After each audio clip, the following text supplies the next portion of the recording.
If you're one of the many Magic players wondering, is MTG Foundations being accepted or rejected by the player base? Well, this video is probably the video that you're going to want to watch, because we're going to talk about exactly what's happening at the LGS store level, as well as some of the bigger orders out there for sealed and single products.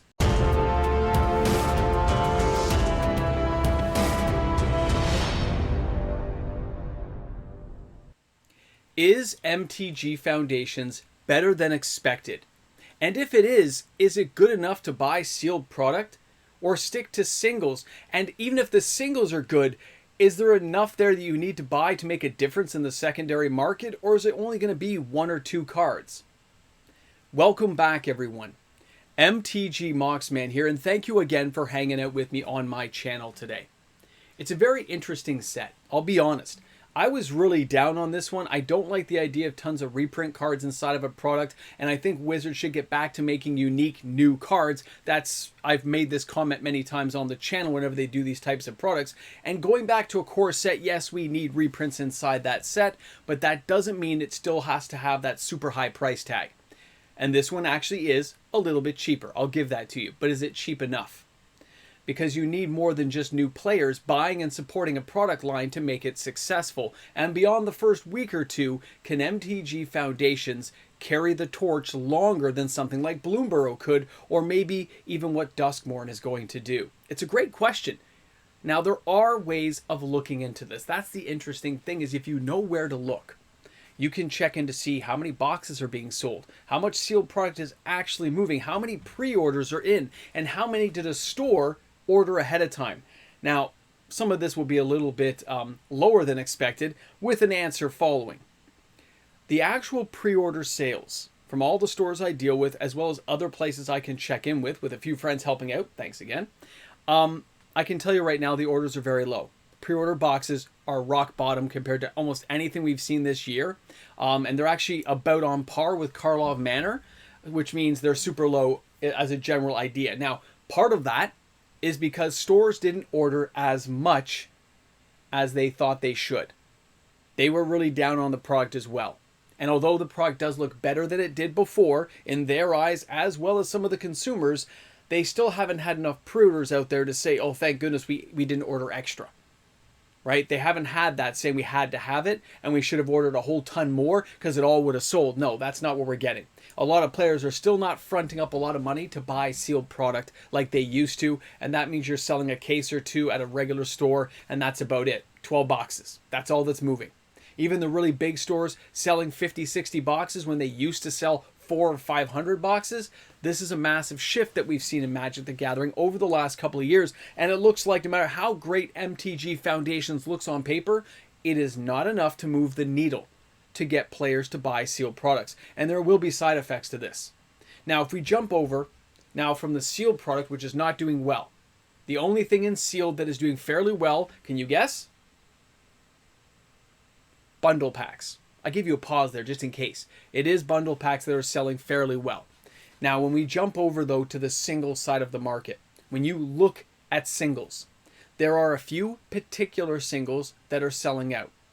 The new Eldrazi has sold out on pre-order from almost any store I looked at that had copies for pre-order. A lot of stores didn't put them up, by the way. They're going to open and crack some pre-release kits. They're going to open up a few boxes, maybe, and that's what they're going to put in their shelves, and they're going to hope players trade stuff in. That's as far as they're going, and that's pretty much universal from store to store, big and small.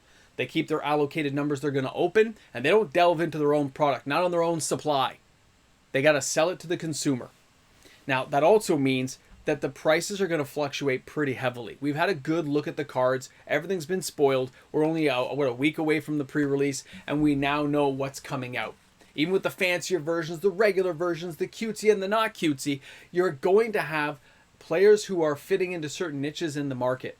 And there'll be some latecomers to this who are going to buy product at the last possible second because they've changed their minds. That's going to happen. And there's other people who were going to buy who will opt out and cancel orders. I know from the emails there are a lot of you guys canceling your orders. It didn't meet expectations and you've just decided to shut it all down. You're going the singles route. Now, the singles route, though, this is where things get that interesting foothold. If there's not enough supply opened from the sealed product, it makes the secondary market singles very erratic. They spike, they hold longer than they normally would, they don't flatline like they used to. The value is maintained just because the supply is so low. Now, does that mean more players will open more play booster boxes later? Maybe. I don't have a great indicator on the Jumpstart booster boxes because most stores barely ordered any of that. If like one case, 2 cases, and they've sold 0 boxes. So that product's not moving, but I do expect it to move. That Jumpstart booster box is at a cheaper product line. It's cheaper down the road. It has pre-constructed decks inside. Slap the 2 halves together in case you guys forgot what Jumpstart was all about. But that will entice a certain crowd, especially new players coming in, as a very affordable market choice to get involved into Magic the Gathering for the first time, as well as the collector packs, right? Those there, most of the stores I deal with, they order a fair amount, but they haven't sold as many as they thought they would. Okay, that doesn't mean they won't later after it shows up on store shelves, but for the moment on pre-order, it hasn't moved that well, which is, I was a little bit thrown off by that, but it's where we're at.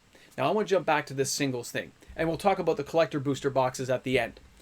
The singles market as it stands, there are some fantastic new cards and some valuable reprints coming onto the scene that a lot of players will enjoy. Not to mention cards that we haven't seen in standard so long, which means if players already own these cards, they're not seeking them out on the secondary market, but they are taking the dust off of what they got in cardboard that they can build standard decks with them. Reprint cards that are coming back into standard and the standard card pool growing by so much means we're going to see a lot of competition inside of standard with some very creative decks. I know I've looked at a few of the new cards coming up and it's given me some great ideas on what I can try to have some fun with when I build new standard decks in the next few weeks. It's going to be crazy, I think. I think we're going to see a lot of new decks rise and fall with this whole thing as it slowly plays itself out. Remember, you can do so much deck testing, but until you actually build your deck and play against other players, try it on Arena, build the real thing, play it at a local shop, try to move up the ranks and have some Friday Night Magic with it, you don't really know where things are going to go. But when we do, you'll see more prices change. And that's where things are going to sit with the singles market. That supply and demand thing it's the wild card of this conversation. Now, when we go back to collector boxes, and let's not forget, collector boxes are usually printed as a one and done. Do I think they have a very large print run probably prepared? Yes, I do. Probably bigger than normal because they know it's got to last a longer period of time. Do we have a lot being ordered at the local LGS level? No. But there are singles that people want.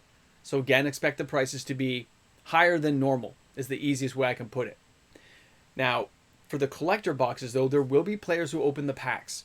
Just because we don't see pre-orders on the sealed product, that doesn't mean these boxes won't get bought. It just means players will buy individual packs as opposed to boxes. So by saying, oh, the collector boxes, Moxman says, are like dead on sales, they may be dead on pre-order, and maybe not a lot of players are going to order the full box when they get it into their LGS. I can say I'm going to spend $400 Canadian on a box, but that doesn't mean they won't buy 2 or 3 packs and spend $100 for the experience of doing it.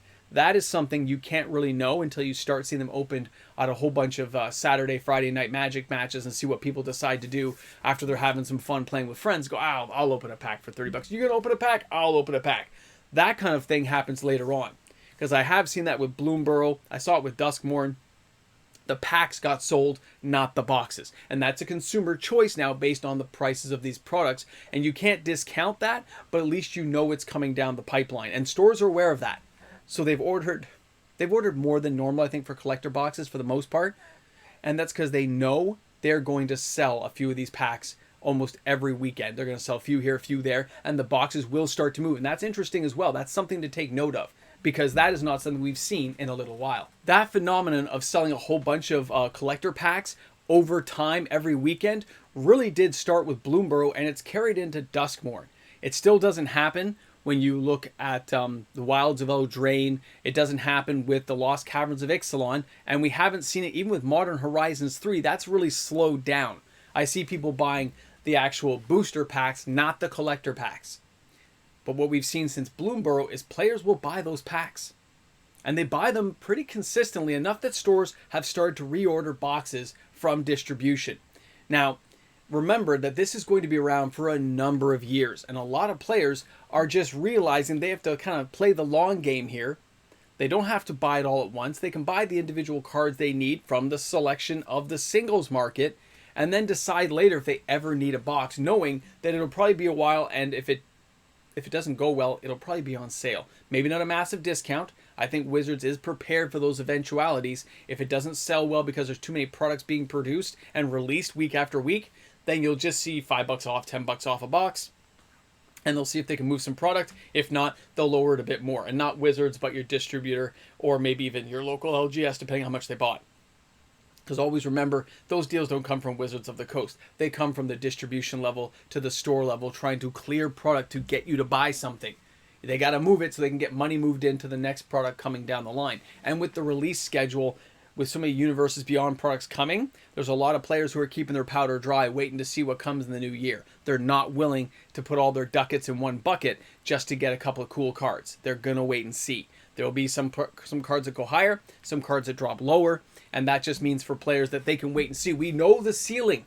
Don't forget, you know the ceiling is about $100 for any card in Standard. That seems to be the highest it goes.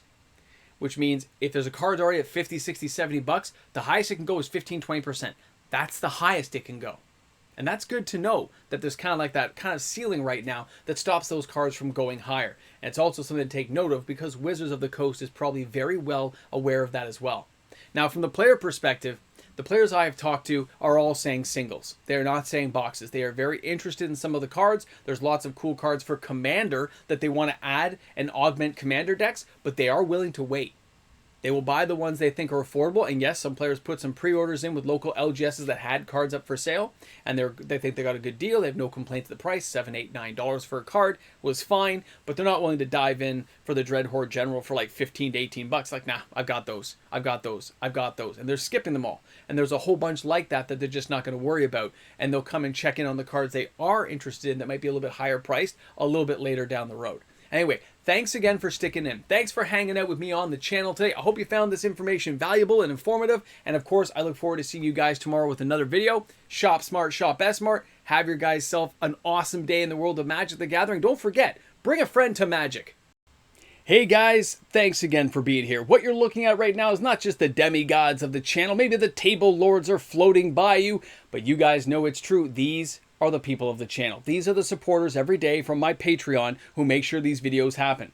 Now, without the support of patrons, this channel would not be doing what it does, so you have to appreciate them each and every day. Of course, not just my patrons, but the YouTube membership members of this channel. Guys, thanks again for hanging out with me, and I look forward to seeing you guys all tomorrow with another video. Welcome back to the Ramble Jamble. So what are we talking about? A product that is going to be around for a long time. My mind cannot get around that. There's no way I would buy sealed product for any reason. I can't support a product that's not brand new. Not when it comes to stuff like this, because I'm not going to pay for the reprints found inside this set. 50% reprints is too much. Now, that doesn't mean there's not good cards in there, but I still feel without the support of core players who look for new cards, and knowing that all those players are basically not going to buy a whole box or buy a collector box or buy a fat pack box, all those people are probably sitting on the sideline for the most part. Yes, there are all kinds of exceptions to the rule. I understand this. But I know there's enough people out there because out of like the 60, 70 people I asked, nobody's buying any boxes. But they will hit the single market just like me. They're going for individual cards that will fit into Commander and will fit into kitchen table Magic that they want to play just for fun. And that's where I think Wizards of the Coast maybe missed out on an opportunity. They didn't have to go that much further to make a lot of these cards fit in, or keep those 50% reprints, but make more than 50% new cards. You know what I mean? Like make the set even bigger, but with all new stuff. It doesn't have to be powerful, it just has to be new. Something for us to play with. That's how I feel. That's the way I'm calling it. Thanks again for hanging out, guys. We'll see you soon.